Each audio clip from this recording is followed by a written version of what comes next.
20. So let us start. So Right. hello, everyone, and welcome to today's IPC&M CPD Building Masterclass. My name is Julie Kennedy, and I'm your host. So big welcome to our expert speaker of today, Sue Hedley. Sue is a speaker, an author, an IAPC&M accredited practitioner coach, of course, and she is specialized in midlife coaching. Yes, and as one of your tribe, I'm delighted that we have people specialized, especially in us.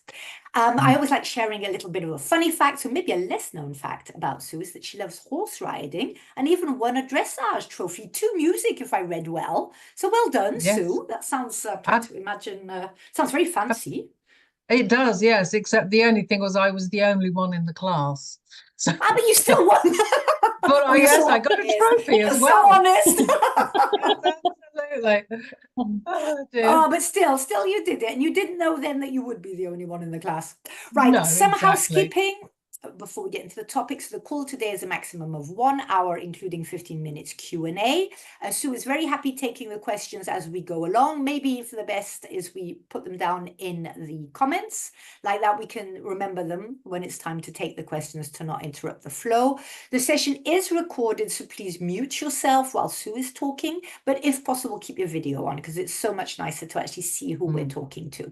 So indeed, the chat box for questions and suggestions. Now, I do love our topic today, flow into midlife success. Now, doesn't that just sort of, to me, that's really, yeah, that's music to my ears. And I actually personally have a podcast called Fabulous After 50. So this sounds like exactly the sort of topic that I like promoting as well. So I hope you have your CPD pad and your pen ready so that we can see how to flow into this amazing period of our lives, either for us or for the clients that we're coaching. So Yeah. that's enough for me. I shall pass it over to you, Sue. Thank Yeah. you, Julie. Thank you very much. It's wonderful to be here, and I'd just like to thank the IAPC&M for inviting me to join you today. I get to spend some time with you talking about my favorite subject, which is how to make midlife a good experience and not a grueling challenge. Um, I am, as Julie mentioned, accredited with the IAPC&M. I think they're a fabulous bunch, doing a lot for the coaching industry. And I also do some voluntary work for them too. I write copy, I do stuff, text on the website, and write some blogs and things. So yeah, I'm very grateful to them for having me here today. And I hope that the benefit that you'll get from today will be either because you're at that phase in your life when you're transitioning into midlife, or it's already happening and you're looking for ways to smooth the path, to appreciate I always think of it as a golden time, a real gift that life is giving us. But it's not always an easy time. So I hope that being here with you will help you ease into it a little more sort of positively and nicely. And also, as Julie mentioned, if you're a coach, then I very much want you to hopefully get some ideas, some tools and techniques, which I'm going to share with you today that you can maybe incorporate into the coaching that you do. So to get some ideas as well as to benefit personally. So the reason that I do this, I mean, I've been in the coaching business for 25 years. The first 20 years or so, I was actually working on global IT projects. And in the different teams I was managing, it was my job to bring together different people from different cultures, different countries with different experience, different backgrounds, and to build them into a cohesive, efficient team. And I loved doing that work, and I loved the IT side of it as well. It is a very pressured world. You've got a lot of countries, thousands of users all coming onto a new system, and there's very tight deadlines. And as you can imagine, it's quite cyclical. It gets very busy at times, and it is pretty pressured. Now, I prided myself on being able to cope with all that, on being tough enough to get through it.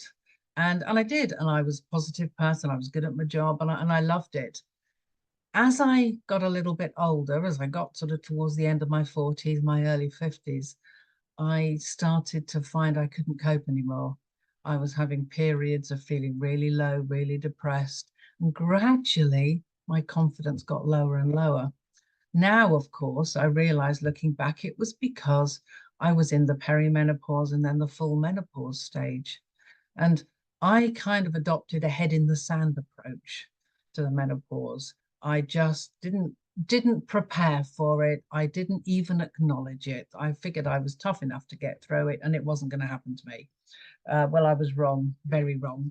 And I realized in my early 50s, if I didn't do something different, I was headed for a breakdown. My confidence was so low and all those things. So I went to get some help. I worked with a counselor. I also found out about coaching. And that was sort of that was where I started to appreciate the gift that the menopause was giving me, and this time of my that stage, that time of my life. And as a result of the coaching, yes, I turned things around. I found ways to cope and to do things differently. But I also realized I wanted to do something different with my life. And that was where I came across the lovely, some of you who are into coaching may have heard of her, the lovely Curly Martin. She's now retired, but I trained under Curly and she mentored me personally. And she just really helped me to move into this phase and do something different. So I want to help anybody I can flow into midlife successfully. And what I want to do before we go any further is just to clarify when I say success, what I mean by that. Okay. I don't necessarily mean earning telephone numbers, corporate careers, all that kind of thing. Success to me is anybody doing the thing that's right for them, doing it wholeheartedly, doing it confidently, and living their best life. That's what success is. It isn't about necessarily earning telephone numbers or being a CEO or director, unless that's your view of the world and that's what you want. So I just want to clarify what I mean by success. Now, the ladies I coach come to me typically with all sorts of comments along the lines of, I feel disconnected. I'm not happy. I'm stressed. I'm overwhelmed. One lady memorably said to me, by 8 o'clock in the morning, I have done 5 packed lunches. I have sorted out three PE kits. I've done 2 loads of washing and all these other things. By the time I get to work at 9 o'clock, I'm exhausted. And then I have a full day's work. And then she rather guiltily said to me, and I've had enough. I don't want to do this anymore. It isn't that I don't love my family. It isn't that I don't want to care for them, but I really had enough of this. And my response to that is fantastic. If you're in the point where you recognize that you need something different, then let's do it. Let's do it together. So feeling disconnected, another lovely phrase somebody said once to me was, I feel like a cardboard cutout of myself. I thought that was very, very telling, lovely words. And we probably all felt like that at times. But when it goes on week after week, month after month, maybe year after year, it's too much. So what we want is to find ourselves. We've spent so many years at that point, looking after the people, nurturing. We're in nurturing mode, and so when we move into our 30s, whether it's family, friends, whatever the scenario is, we're in nurturing mode, and anything that we need often gets put to the bottom of the list, and that's part of the trouble. So by the time we get to the midlife phase, and our mind and our body are telling us, hang on, you need something, they're trying to give us a gentle shove, we've actually forgotten. We've forgotten how to tune into ourselves, how to put ourselves first.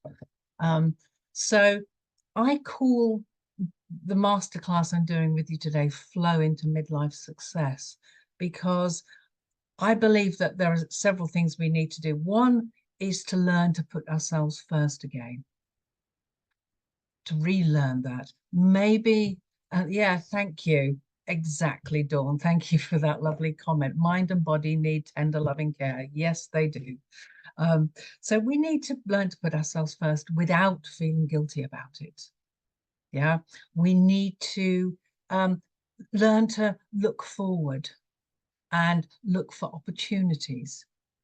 And then, you know, the W part of the flow is the wholeheartedly being able to go for that, to create the life that we realize we want to live. So that's why I like the word flow, because it kind of incorporates everything.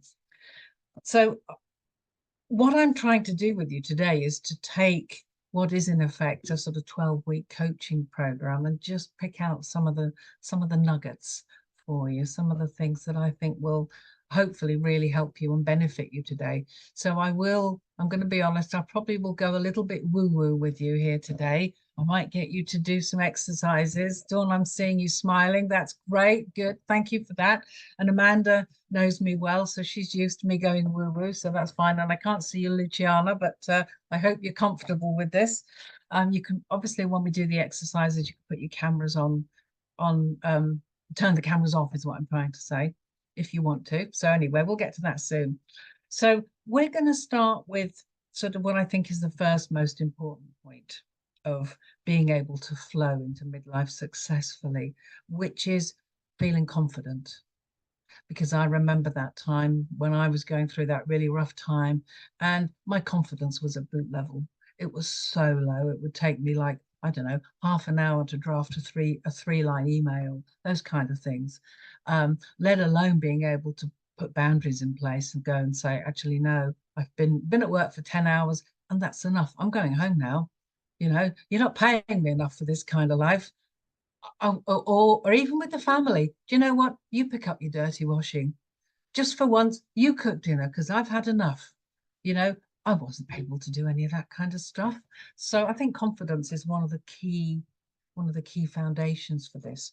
So what I want to do with you today, and this is where it all gets a bit woo-woo, is what I'd like to do is give you a little tool that will remind you what it feels like to be confident, to be in touch with your, I call it your superpower. And we've all felt it. We have all been there. We've all had a moment, hopefully more than one, but over the course of our life where we really knew that we had the power. That was the day that we maybe woke up and we knew that if we needed to have a difficult conversation with somebody or we needed to tackle a difficult task, that's the day we'd do it because we just knew we could kill it that day. So now one client, when I did this exercise, I asked, basically, I'm going to ask you to think of a time. Yeah, absolutely, Dawn. To think of a time when you had that moment, when you felt that really unshakable confidence. Now, one client, when I asked her this, she said, it was the moment I opened that letter that had my degree results and I'd got a first and I wasn't expecting that. You know, it doesn't matter whether it's something like that, whether you were, I don't know, 6 and you baked a cake for your grandma's birthday. It really doesn't matter when it was. It's just, it's the strength of that feeling that's important. So so I want you to think of a time, I want you to think of a memory, and I'll give you a moment to do that. And then what I'm going to ask you to do during the course of the sort of the exercise is at a certain point, I'm going to get you, and I'm just lifting my hand up so you can see, I'm going to get you to gently press together your thumb and one of your fingertips. Just gently press them together for a couple of moments, just so you're ready for that when I ask you to do that. It's a way of connecting a physical sensation with a feeling and a memory. So what I'm incorporating here are some, for those, I don't know if you're aware of it, but NLP, neuro-linguistic programming techniques, yeah? Because none of us were born not feeling confident. It's not our natural state. So it's great to be able to reset it when we need to. So I'm going to shush for a couple of seconds so you can think of a memory, think of a really positive time when you felt confident, when it was good. And as I say, if you want to shut your cameras off, you can, but you know, you don't need to. Make sure you're sitting comfortably. And for anybody who might be watching this on catch up, do make sure that you're not obviously driving or trying to walk along. Make sure it's safe for you to close your eyes. So ideally sitting down and that kind of thing. So bring back a memory. a strong memory. And with your eyes closed, as I say, if you're comfortable with that, I just want you to get back into that memory. Just remember where you were at the time. Think about, maybe was anybody with you? What could you see? What was around you? What was happening? What could you hear? Just engage. Really use all your senses to get back into that memory. That's good.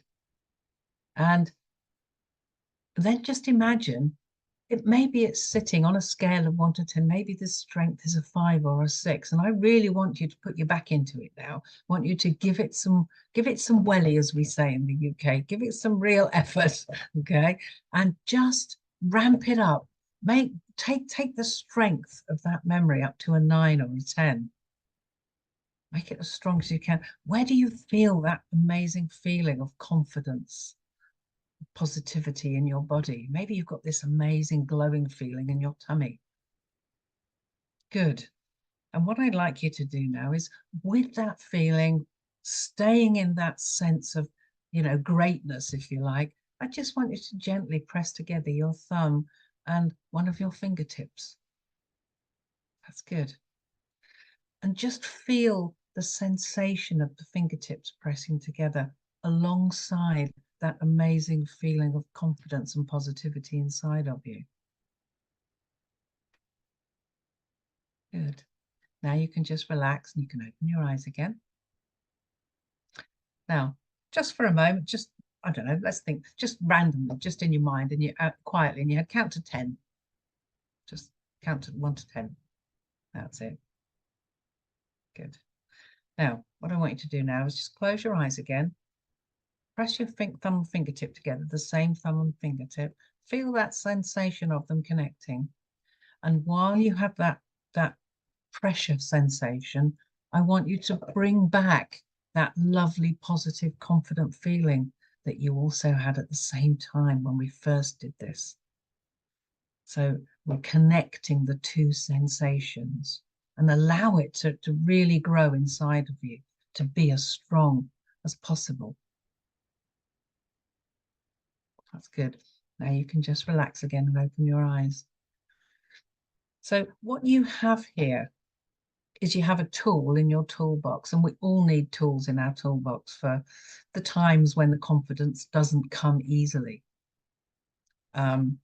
You have a tool that you could practice. The more you practice this, over the next couple of weeks, maybe start on a day when you're relaxed, sitting on the sofa at home, and just practice squeezing and getting that feeling back, because you can then use it and it takes you a fraction of a second. Any minute you're going into a meeting at work or about to have a conversation with your mum and you're not looking forward to it because you have a feeling she's going to give you a hard time, whatever the situation, it's there just to give you that little boost of confidence, help you feel positive and kind of in charge, in control, however you want to express it. But just practice it so you get good at it. Confidence, I like to think of it almost as a muscle, and you have to exercise that muscle, because if you don't exercise it on the days, as I say, when it's not coming easily, you're kind of you can be a little bit stuck sometimes. So this is a tool in your toolbox. Now, other things you can do to boost your confidence, and coaches on this call will know these things. Positive affirmations are great. Just having a positive phrase, and we will be touching on this for a different reason a little later. Journaling is another great way. Just regularly, just putting down some wins, some things that have gone well, that kind of thing. I remember working with my coach and she got me to write down 3 good things about myself, things I'd done, 3 good things I appreciated every day for about 3 weeks. Boy, that was tough, but it gets you into the habits. So that's the confidence, and it really is key. And one of the reasons it's key is because you have to be confident in order to put yourself first, as I mentioned, for the boundaries and everything else. For saying, I need this if I'm going to feel well, if I'm going to feel healthy, calm, all those things that we want to feel happy, fulfilled. At some point, we have to put ourselves first. And there's no better time than when we're going into our midlife phase. You know, I'm going to be blunt here. I'm going to say, you know, you're not 30 anymore. You're not even early 40s. And the things that we could maybe cope with and do earlier in our lives, it's more difficult now. We need to find a new way to remain confident, healthy, happy, all those things, you know. So we need to be looking after ourselves, and we need to be confident to do that. And one of the big pieces of kind of work in the program I do is around energy. And I'm not going too woo-woo here, but you know, thinking about physical energy and mental or emotional energy, however you like to express it. You know, those are commodities that we've got, but they're not bottomless. You know, then that they will run out if we don't look after them. Um, and and I love this exercise because it's kind of fun and it's simple, but it's one I often do with my clients, and I call it the spoon exercise. Okay, so and because we are talking about spoons, you know, like you stir coffee with or something, and this exercise basically is one where you imagine that you start the day with 12 spoons. Okay, so you've got 12 spoons maybe on the table or the desk in front of you. It's the start of the day. Every time something requires extra effort, extra time, maybe you have to give somebody emotional support, something that demands quite a lot of you, it takes a spoon away. And if it's really majorly draining, then it might take 2 or possibly even 3 spoons away. Okay. So as we go through the course of our day, we may end up using 5 or 6 or maybe 7 spoons. You know, we have a particularly stressful day at work and there's lots going on and all the rest of it. Now, the reverse also happens. Every time something positive happens, or maybe you go for a walk at lunchtime and it's just nice to be in the sun, or you know, something that gives back to you. It could be a person, it could be an event, a situation. Maybe you read something that's motivating you, but whatever it is that gives you that good feeling, that helps you to feel, whatever you need, calm, refreshed, recharged, etc., then you get a spoon back. So obviously what we want at the end of the day is not to have a deficit of spoons. Let me just, and maybe over a couple of days, the balance goes up and down a bit with our spoons. I'm just going to let this person in. Oh, somebody's got it. Oh, yeah. And hello to the lovely cat. So we want to have a balance with our spoons. And so, you know, maybe you might like to take a moment just to think about your day yesterday or the day before. Think about, okay, what happened? What took my spoons away? And then what actually happened? How many spoons did I get back? And was I running on empty by the end of the day, or is it roughly in balance? Now, some people think of it in terms of pebbles in a jar. It doesn't matter, you know, what the vehicle is, but the spoons is silly enough to make people smile and really kind of connect with that. So keep your spoons in balance, basically, you know. So I'm just going to give you a minute to have a think about yesterday or the day before, and think about your spoons. I love your cat, Julie. I love ginger cats. I am a sucker for ginger cats. So, and at this point, I'm very happy if anybody wants to ask me anything or make a comment or share anything. It's always nice when it's interactive. It's much nicer. So anybody wants to say anything, you can. If not, obviously there'll be time at the end as well. Well, I certainly know that yesterday I had no spoons left. I must have had a deficit of 30 spoons. I had one of those days. Oh, Julie. But Oh, it's my a dear. very useful thing, because thinking of it as spoons, I was thinking, okay, so how many moments more or less? Actually, I don't know why spoons is so effective, but it actually is. Yeah, it really is, isn't it? Yes. And I've got my son to thank me for that. He's a counselor. So we were talking about this topic, and he kind of raised the idea of spoons for some reason, and that really connected. So yeah. I think it's very clever, because I resonate with that more than the pebbles or the shells or the whatever. Yeah. Just because Yeah. maybe it's unexpected, you don't really think about counting spoons as in No, as additions or that's right. subtractions. Yeah, Thank you. absolutely. So now I've got a couple of questions here, and you don't have to answer to me, but just to help you reflect, because I think with a lot of people don't think of emotional energy as a thing. You just think, well, have I got the energy to do something? But there are different kinds of energy, you know, mental or emotional energy, however you want to phrase it. So I've just got 2 or 3 questions which I think are really powerful, and I've taken them out of the program I do. So, and you know, again, for the coaches on the call or for people who want to consider them, and you know, you can maybe come back to them later and you can answer them for yourself. But you know, think first of all, what does the phrase emotional energy mean to you? You know, what do you think? What do you connect with, if you like? If I ask you that question, what does the phrase emotional energy mean to you?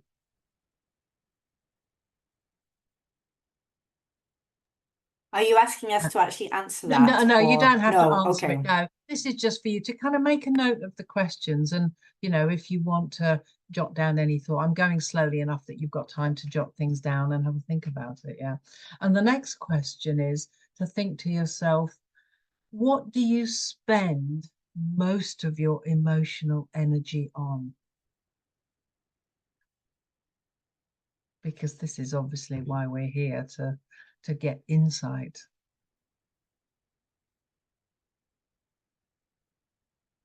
Yeah, good, good. And the next question is, are you spending your emotional energy on the things that really matter to you?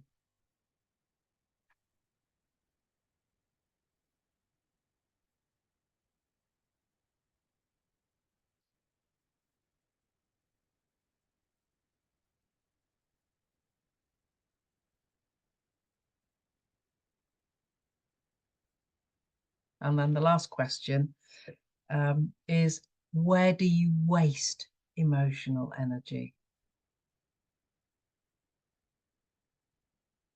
And as I say, this is just for your insight. But I love it when people share things. Oh, yes. Hi, Dawn. Hello. These questions have made me think that actually you might be spending your time on, what came to me was, where do I spend my emotional energy? And that made me think, where do I drain on other people, right? On other people. But actually sometimes you need to do that. You know, your family, as much as you love them, you still need to give some of your emotional energy to them. So it is about a balance, and Yes. sometimes you need, so it's not necessarily a waste, but it is perhaps Yeah. where you need to give some of your focus to. So it's being able to balance that. That's Yes. what's brought that Yeah. up. Yes, absolutely. And I completely agree with you. And a very dear friend of mine, and you may have heard of this phrase, but this lovely phrase that she said to me, and it really helps me all the time, is that you can't carry other people's monkeys. Mhm. Yeah. So there's a difference between helping, supporting, empowering, whatever word you want to use, whether it's colleagues at work or family or close friends or whatever. But when you try and fix everything and take everything on board for them, you're trying to carry their monkey. And that's when the emotional energy drain often happens. So it's about being there for people. When I talk about putting yourself as, I'm never talking about being selfish, but there has to be a balance. Yeah. I don't know if that sort of resonates with you at all, but yeah. Well, I am still in awe about this amazing job that I have hosting this, because for some reason I seem to be hearing exactly what I need to hear, because the first thing which came up to me was constant worry and stress and wanting to fix everything for those closest to me.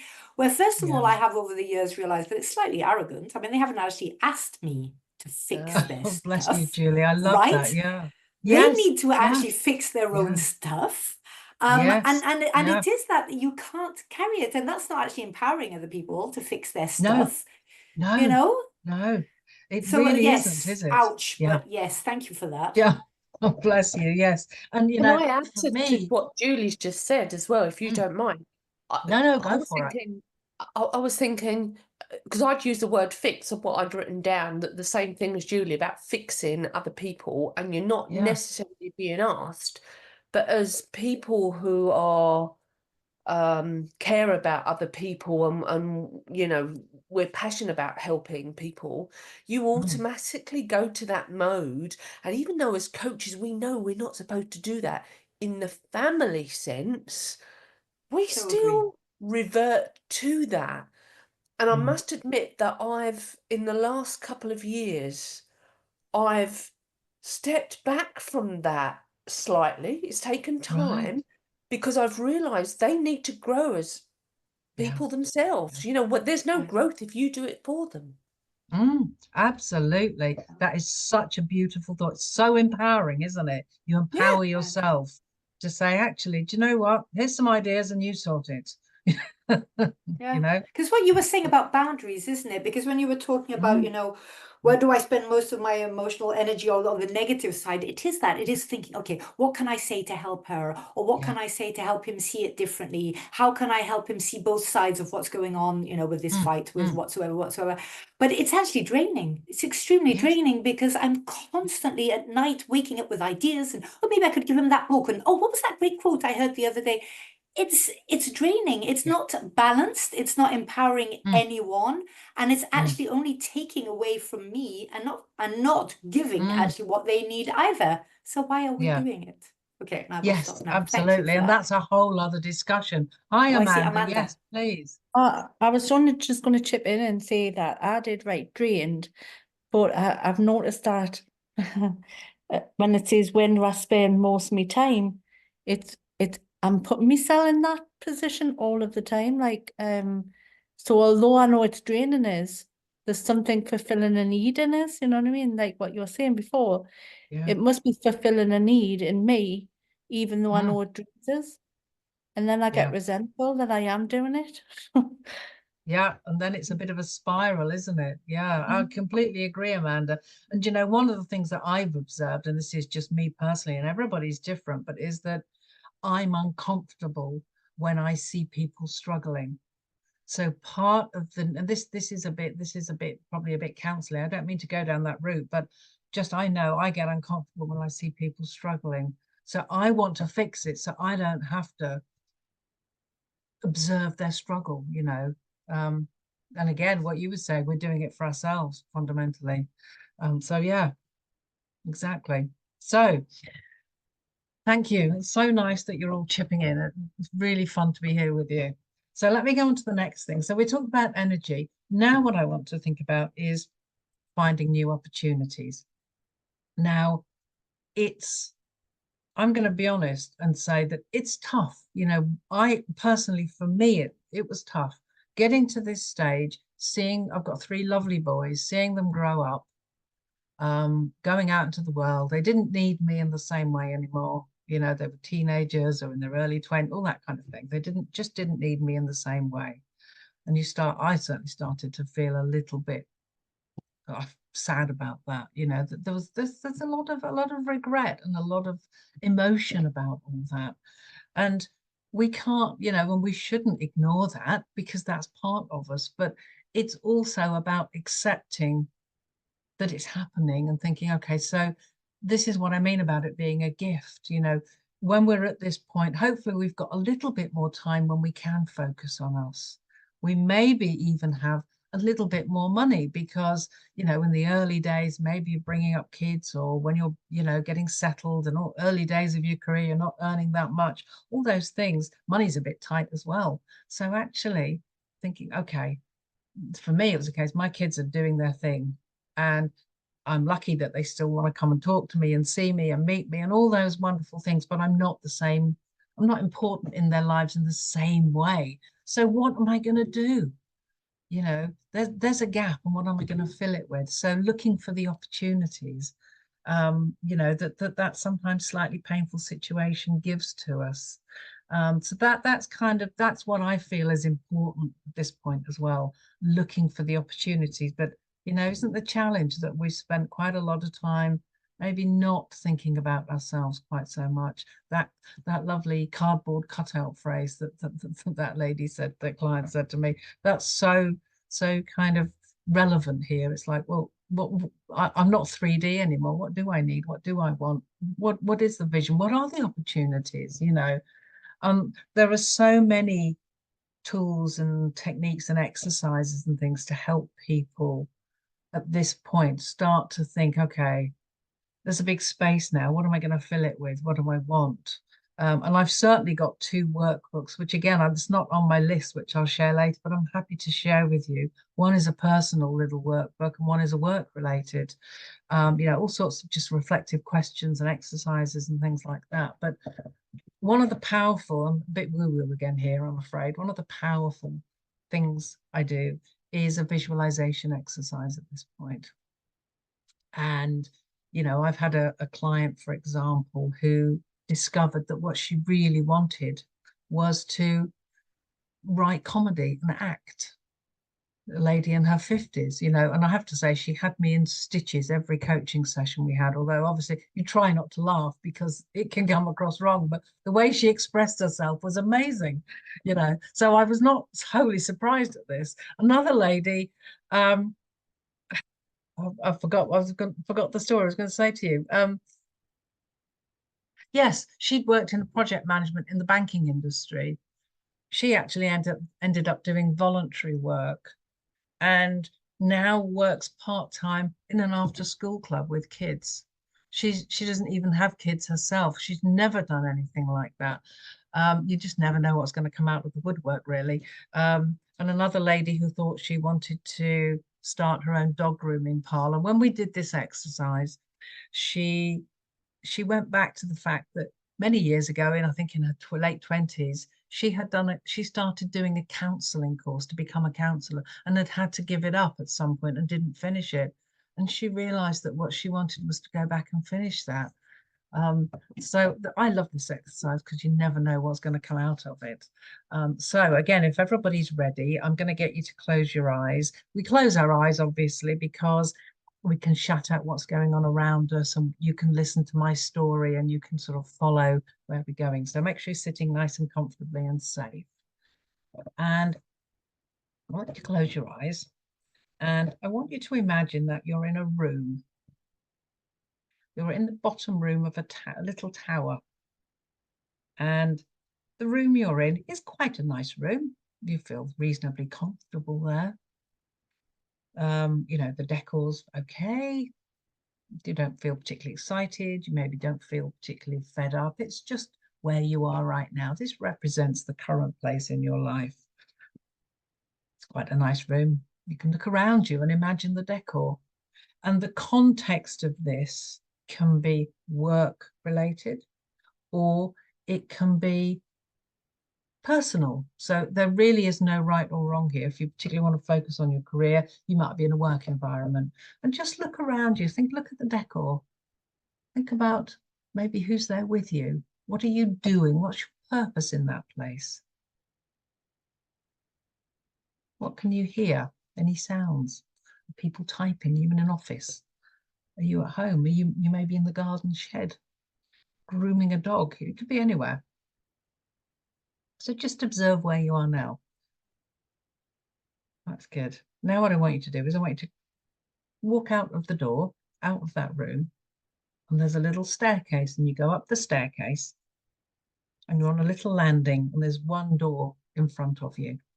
So you go in that door into a room, into a space.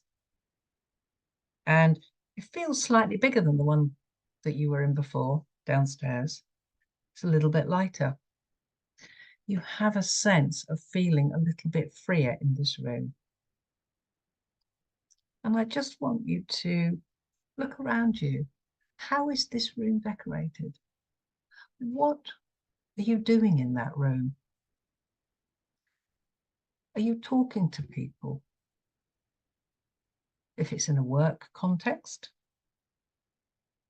are you sitting in front of a computer? Are you designing something? Are you making something? Are you being creative? If it's more of a personal sort of home environment or something for you, you know, maybe you're traveling, maybe you're in a foreign place. Just think about where you are. What sounds can you hear?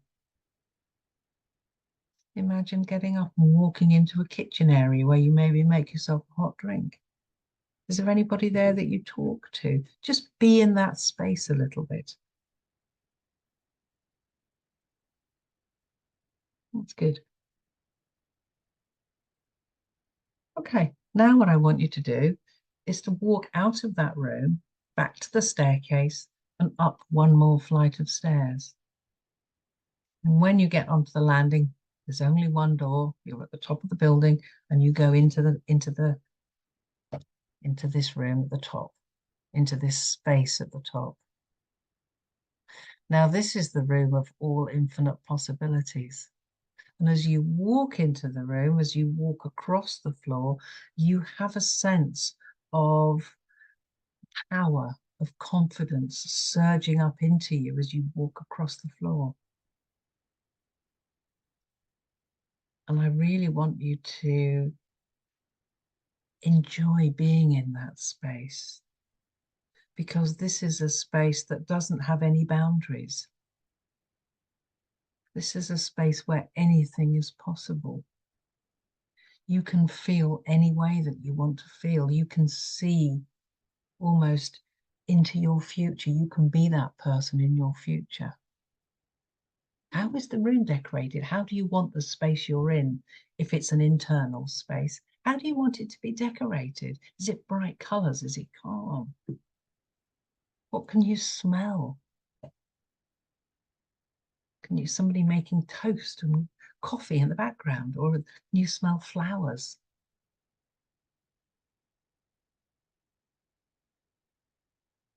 Just look around you. And who are you with in that room? How are you interacting with them? If there's anybody there with you at all, maybe you're being quiet on your own, and that's what you imagine. But if people are there, how are you interacting with them? How do you feel inside? And I want you to just imagine you're sitting down at a little table. Sit on a chair at the table, and there's a little notepad on the table in front of you.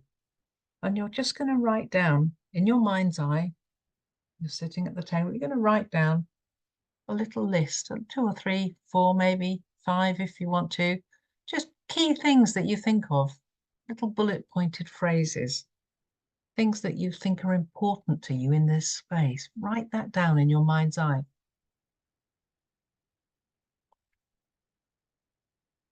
Now, just be quiet for a couple of seconds while you do that.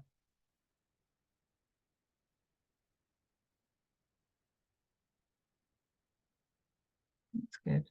These are the things that you want to remember when you come back out of that space into the here and now. So just finish writing your list and then look at it and take a little snapshot of that in your mind's eye. So you bring that with you when you come back.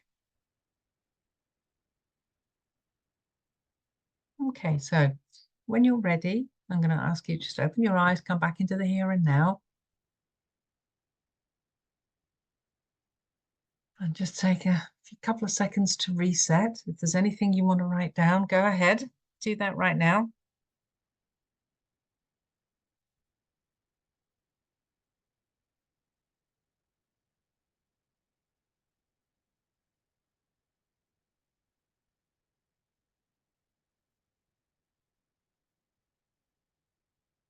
And now you have an idea of that exercise. You can do it for yourself if you're somebody who likes to sit quietly, meditate, anything like that.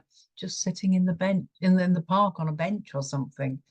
You can just go back there if you want to. You know, we don't always get the answers straight away, or sometimes we want to take it a bit further, but very powerful.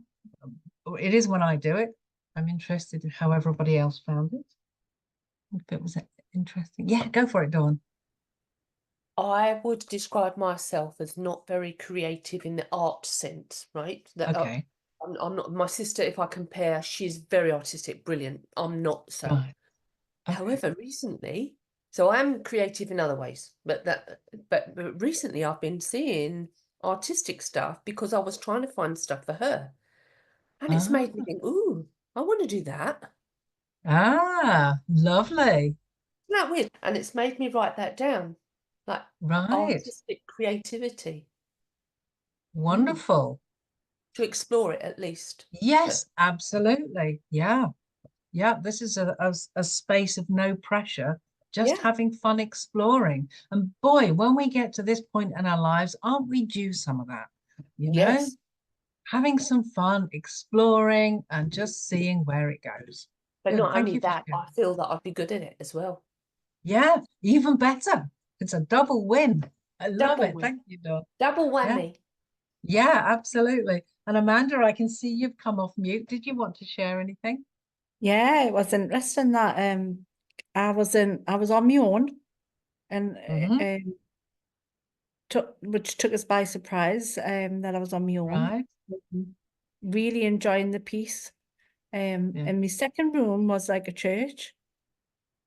The second place, the second floor was a church. Yeah. All the windows and that kind of thing.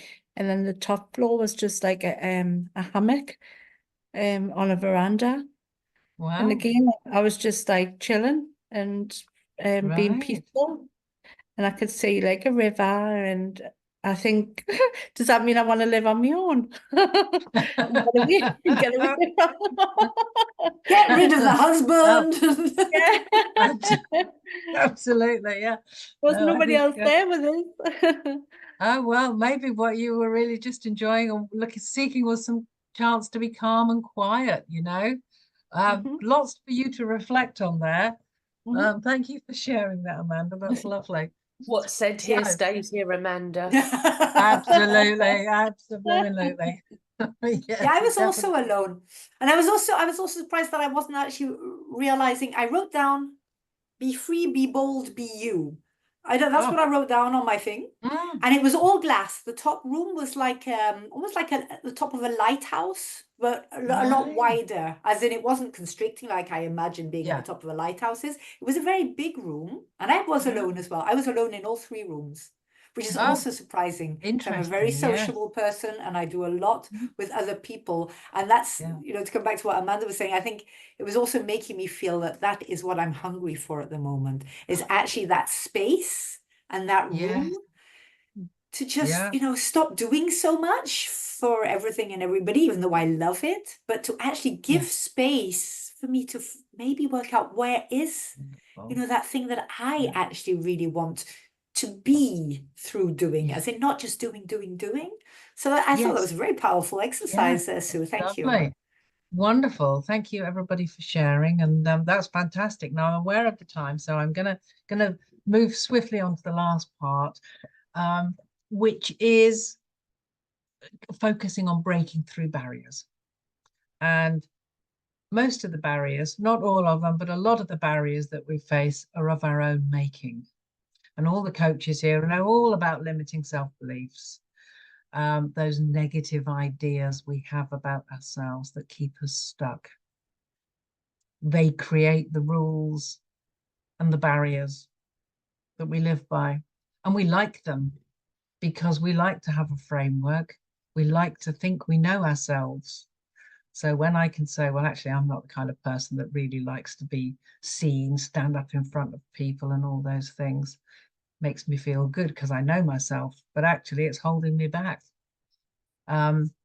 So it's about being willing to maybe be a little bit uncomfortable in order to find a new way to be, a new way to live. Now, these limiting self-beliefs are made up.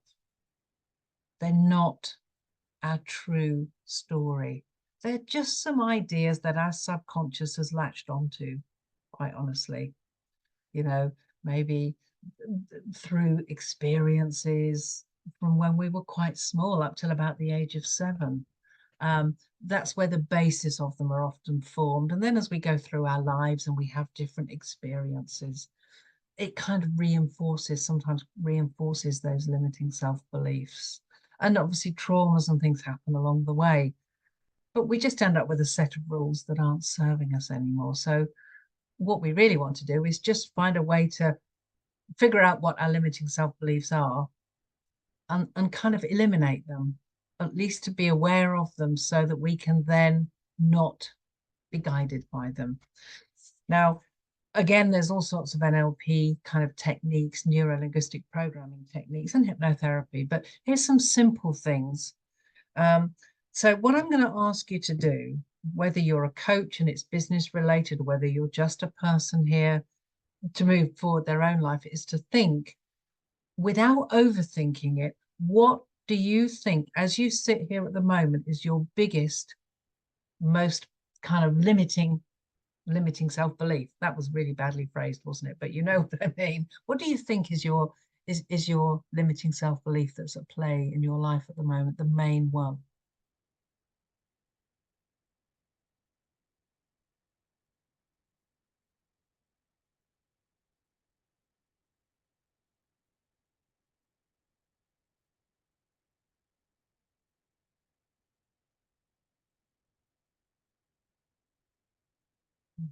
Okay, so I'm going to have to move swiftly on, but hopefully you've got a bit of an idea there. It might be something simple like I'm useless at maths, or I'm not young enough, thin enough, beautiful enough, I'm too shy, I never finish anything, I'm too lazy, whatever it might be. Yep. I want you now to come up with a positive version. Yeah. When I was doing my coach training, I did this exercise with the lovely Curly Martin. And, you know, for me, it was a case of, I'm not good enough. I am not good enough. People will not take me seriously. So, you know, that kind of turns around and it becomes, you know, I have the skills and the confidence to be a fantastic coach, you know.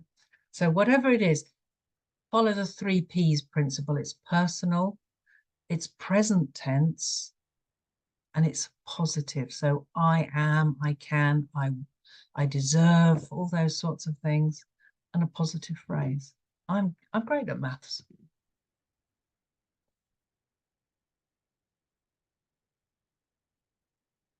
And one of the things that you can do with this positive phrase is to make sure that you do this 4 or 5 times a day. You have multiple sessions during the day, and during each session you repeat that phrase several times, 4, 5, 6 times. Yeah. And you can you can do it in your head right now, and I want you to say it, you know, just I'm good enough to succeed, or whatever it is, and say it like you mean it, and then say it again, and just try and change how you feel on the inside when you say it. It might not be 100% change, but every time you do this exercise, your self-belief will improve. It might take you 2 weeks, it might take you 2 months or 6 months, but there will come a time, I promise you, when you will say that phrase and you will realize that that gremlin voice in your head that goes, yeah, right, didn't do that, that you believed it, that it was your truth. But you have to give it some money. So I'm just going to give you a couple of seconds now, just to try that in your mind.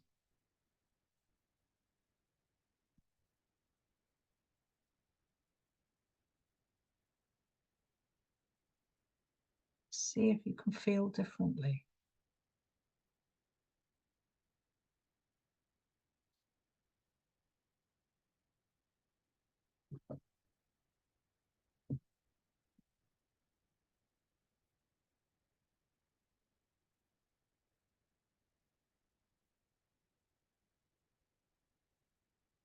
Good. So you keep working at that. Make sure you do it several times a day. Doing it out loud is great, but also doing it in your head. Obviously, don't do it when you walk around the supermarket. You might get some funny looks. Curly said to me, find a regular time, a trigger. She said, every time you sit on the loo. Well, that really didn't work for me because I was a bit distracted. So for me, it was every time I switched the kettle on to make a cup of tea during the day, you know, something like that. So think of a time so you remember. Yeah, you have to make an effort to remember to do it. And the last little bit I'm just going to say here is, just because you're saying I'm good at maths doesn't mean you necessarily are yet. You might need to do upskill. You might need to read something, do a short course, talk to people, get some mentoring at work or whatever it is. Yeah, you might need to upskill as well. So it can be a two-pronged approach, basically. Yeah. And I'm going to share with you in a minute, but I've got a limiting self-beliefs workbook, which you're all very welcome to. It takes you through some different exercises and steps. Yeah. So I realized with the time I really am going to have to stop talking because I could go on about all this stuff forever. So we've got a few minutes left now just for questions. will share my screen now and bring up the slide. Wow. I feel very privileged. I feel like we've had like a coaching session and it has been very deep. And I'm very grateful to everybody who's interacted here as well and that you let us, literally be honest and share vulnerably what was coming up. So I feel, very grateful. Thank to you, Sue, for this. You, Julie. I appreciate that. And that's what I like doing, I don't just want to talk at people. It's nice to be interactive. So anybody got any questions? We've just got 3 or 4 minutes left now. So if there's anything. Where can we get hold of your workbook? Sorry, that's a very practical question, but well, I love the idea. Yeah, I couldn't resist sharing this. This is one of my clients, and this was the nicest, absolutely best testimonial I think I've ever had. This comment here. I just love that. And that's kind of, for me, what coaching's all about, really. So, yeah, I just wanted to share that because I loved it so much. But here we go. So you can have a copy of my ebook, my limiting self-beliefs workbook, and my email is at the bottom here. So I guess I should have put that in the chat. I never thought of that, but you can write that down. It's confidencefirstcoaching.com. Yeah. And if anybody here is so motivated and wants to work with me further, I have my Midlife Your Way program, and it would be a privilege to have anybody here with me today or who watches on catch up and who feels disconnected and feels it would be the right thing for them. Get and a 50% discount. Thank you. That's very generous. Absolutely. So. Yeah, 40%. Yeah, that's right. So yeah, exactly. Well, coaching should be available to anybody that needs it, really. So it's great. So anyway, all these things are here for you. And even if you just want to drop me an email and have a chat or something, ask me a question, that's also fine because I'll always answer. I like your Midlife Your Way. That's fantastic. It's it's an action, right? In this case, it's an action, right? Yes, absolutely. And it's kind of hopefully empowering. So yes, because we're choosing how to midlife our way. It's not something that we're, submitting to. It's we are, midlife your way. I like that. Yeah, and as I was saying to Sue before the beginning of the call, I was reading the other day that in Holland, the life expectancy for a lady or a woman is 93.5 years. So, I mean, we need to do this stuff, right? We need to clear ourselves of all these things you've been talking about and be all that we're supposed to be now, if not now, when? We've got a huge amount of time still in front of us. Absolutely. Yes. Let's bust the kind of too old myth because, it's rubbish. Absolute rubbish. It is rubbish. And somebody apparently said that there's a marketing term now, the queenager.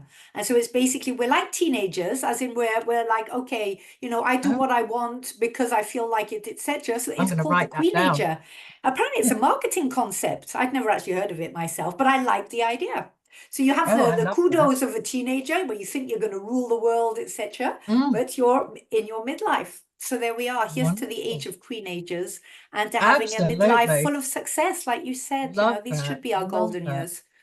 Yeah. Thank you. Yeah. Thank you very much, Sue. Thank you to everybody who was here. I'm certainly going to send you an email for that. And all the best to everyone. Write in your CPD pads. Yes, I mustn't forget that bit. There's also, we also have a podcast, which is also great on IAPC&M, Two Sides of the Coin. Which is also a great resource to look at with tips and tools and strategies and all of that. But Sue, this was extremely practical and inspiring, very wise, but with lots of great questions, powerful questions we can ask ourselves. So I wish you all a lovely evening. See, look, Dawn saying I'd have to connect with everyone on LinkedIn. Yes, that's a good point as well. I think I have connected with you personally, Dawn. But Amanda, if you connect with us as well, maybe with your surname as well. And have a lovely evening and a lovely midlife for all of you. Yes, Take thank you. care. Yes, lovely to see you Bye. all. Take care. Bye-bye. Bye-bye. Bye.